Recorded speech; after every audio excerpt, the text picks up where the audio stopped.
Hey guys, it's me Cosmic, and today we are going to revisit the topic of Therians. Now, just in case you don't know, in one of my old videos, Do Furries Think They're Animals? I did talk about the Therians. And in that video, I think I was a bit too harsh, perhaps. Like I said, I think I was a bit too dismissive when it came to Therians, when I commented that most of them are just, kids with overreactive imaginations. That's the part that my mind has been changed on. I don't think it's just kids. One of the biggest things that made me think about this topic once again was taking a moment to properly read one of the long comments that was posted on that video. Now, I don't know if this person is okay with me showing their profile, so I'm going to censor it here. But if you are watching this right now, the person that commented, and you're completely okay with it, you can go ahead and comment to show yourself. So, let's go ahead and read the comment. You were on the right track with making the distinction between furries and Therians/otherkin, but the second half about them being kids with overreactive imaginations is just plain wrong. Which, fair enough, it could be. I am not above making mistakes. While yes, it is possible for those to convince themselves that they are animals, there's another side to it that shouldn't be dismissed. I know of plenty Therians and otherkin who are well into their 30s, including myself. Quite a few who are even older than that.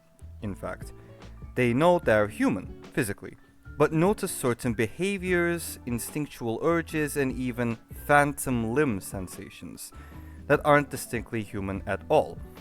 This one right here immediately rang a few bells because I do remember. Now, it's pretty obvious already, but I do spend a decent chunk of time on VR chat, usually to just speak with acquaintances and have some fun time with a few of those acquaintances, right? And I do remember some of them talking about phantom sense. And I will provide an explanation to what phantom sense is in just a minute.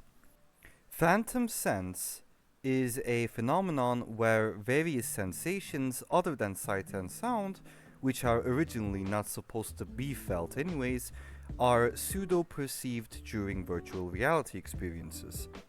However, there is a version of this outside of VR. Have you ever watched a video where for example, some dude gets his balls crushed and then all of a sudden you find yourself clasping your own crotch and feeling very uncomfortable? Well, that is essentially phantom pain. You're not the one that is getting crushed, but you can still feel it for them and feel bad about it. It's empathy as well as phantom pain. Me what? And phantom limb as well as phantom sense in general is a very alien concept to me, mainly because I never remember feeling phantom sense. I never remember feeling that.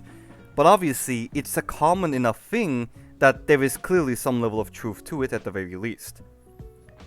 So, it's akin to gender dysphoria, where their internal perception of themselves doesn't align with their own body, and the more they try to repress those urges, the more uncomfortable and distressed they feel. That is a pretty fair thing. Now, thankfully, I'm lucky enough to have never experienced gender dysphoria, but I do know a few people that have, and yeah, by the way that they explain it, it is not a fun time in the slightest. Dysmorphia is a very, very complicated thing that, to put it simply, I am not qualified enough to really talk about or form an opinion on. Because the thing is, if I need to form an opinion on something, I need to know at least something about it. And psychology is simply just not my thing.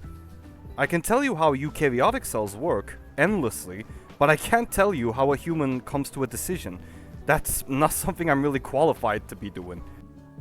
Now again, because dysmorphia of any kind is extremely complicated, and something that only professionals should really be talking about confidently, let me make this very clear. I am not a professional psychologist.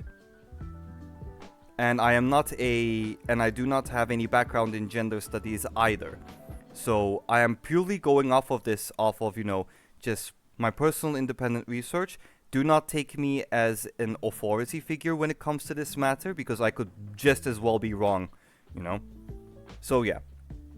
Let's go with a simple one first. Overview.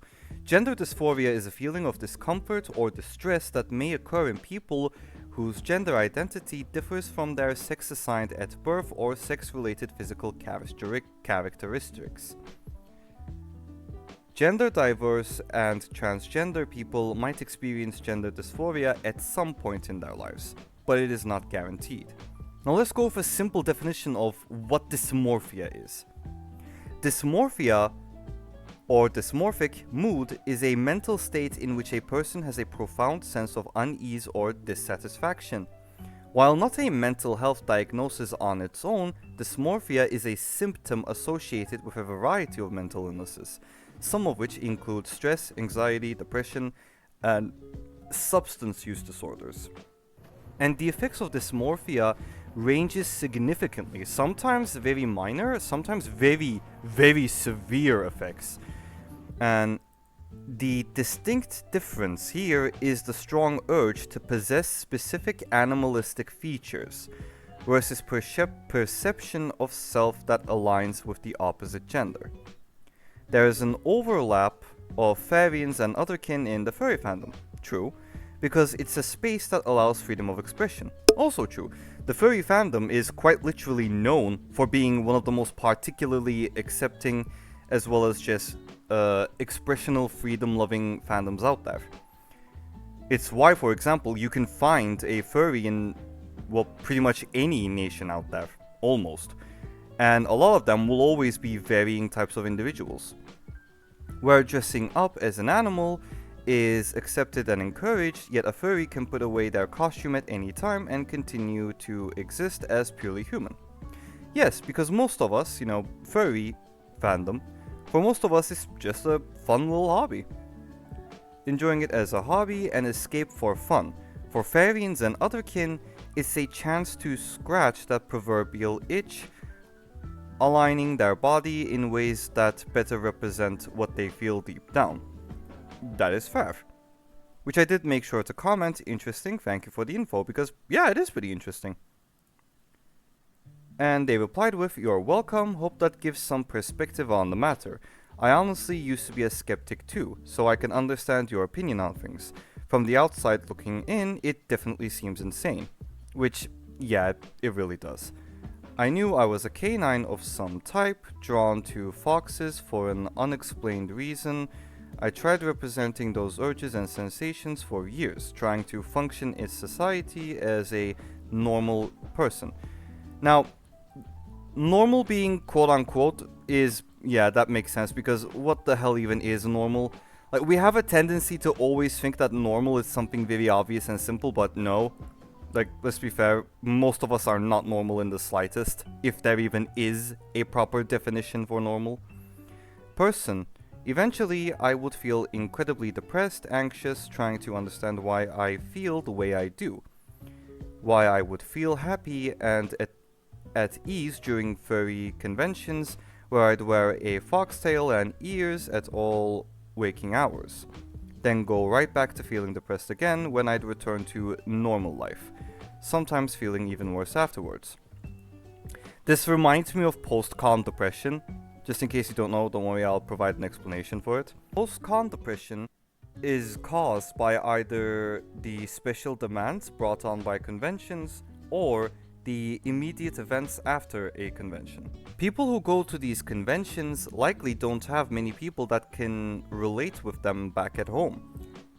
And as a result, it is only when they go to these conventions where they may suddenly find that they are now surrounded by people that feel and think as well as understand them.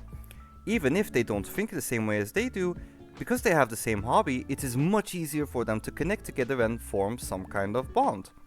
Be it a polite acquaintanceship, a nice friendship, and so on. As a result, at these conventions where they may finally feel the presence of a true community of sorts. Now, true community is something severely lacking in many of our societies in today's modern day. So much so that many of us don't even realize what a true community even is. And as you can imagine, after experiencing such a beautiful taste of true community, when it's over, immediately it feels like something vital has been taken away from them for no reason, and as a result, they get very sad and depressed. Now, another thing that can highly influence post-con depression is a lack of sleep. So, once you are out of the convention, do take a moment to properly rest. Allow your body and mind to properly rest so that you have enough energy to actually process the whole thing, which can make it easier to deal with, or perhaps even, essentially beat post-con depression. I would consider mental disorders like ASD and ADHD, but those would only explain part of the problem. That is fair. Mental issues, well, mental conditions, not just issues, because not all of them are negative. As such, you can't call them issues, but mental conditions, let's say, they are never easy to explain. You can try and oversimplify it as much as you want, but eventually it's just not gonna work because, well, it's not simple. The human brain is ridiculously complicated and sometimes it doesn't make any sense. But we have to live with it. They wouldn't explain the phantom ears, the phantom tail I'd feel often, the presence of long muzzle, or the comfort and relief I'd feel when wearing a fox costume. I would later learn that we were others who experienced what I'm feeling, and they identified as Therians, so I begrudgingly accepted myself as one. Then there was the whole discovery of me being transgender on top of all of this, but that's a completely different story. Well, I do hope the experience is going well for you. Also, congratulations on your self-discovery. I do hope it is satisfactory for you, and I do hope you have an easy time adapting to it. By simply reading this comment, I immediately started to think, you know what? Perhaps I was a little bit too dismissive and perhaps even a little bit harsh on the Therians. So, let's go ahead and take a look at this topic again. Let's revisit it. Now, I will be fair here. The one thing that my mind hasn't quite changed on is that there is a very big portion of it that is just kids, which is fine. We were all kids at one point that did things that would be considered weird. We were all kids. We didn't pop out of the oven as fully grown adults with fully grown adult minds. I still remember when I was a little kid back in school and we would play house with the other kids. House, for those of you who don't know, is the game. I don't know what you call that in your nation, but here in Turkey, evcilik, house basically, is a game where, somebody takes the role of the matriarch, the patriarch, is in the mother, the father, the brothers, and the family pet if there was one. Played house back in school, I would always be the family pet and, just vibe out. There's nothing wrong with it, that's just childhood in a nutshell. You do things because, well, you still have time to just have fun without having to worry about anything. Like, we're not an actual family, but we still pretended like we were because, well, we're kids. We're just having fun. It's very normal. Another thing that I do believe absolutely needs to be mentioned is that a big thing that a lot of people seem to forget when it comes to hating on Therians. One, these are literal kids. They're just kids being kids. Why are you hating on them? Were you not a kid at one point in your life? I do see a lot of just, like, straight up bullying towards Therians, especially on social media. And now, you may be thinking, but bullying and social media pretty much goes hand in hand at this point. And you would be right, but some of the vitriol that I see towards just little kids being kids, it's actually quite ridiculous. Like, the shit that I hear, like, I still remember there was this one short that I came across where there were kids in like I'm guessing it's a park, I'm not sure, where they're just doing quadriplegics.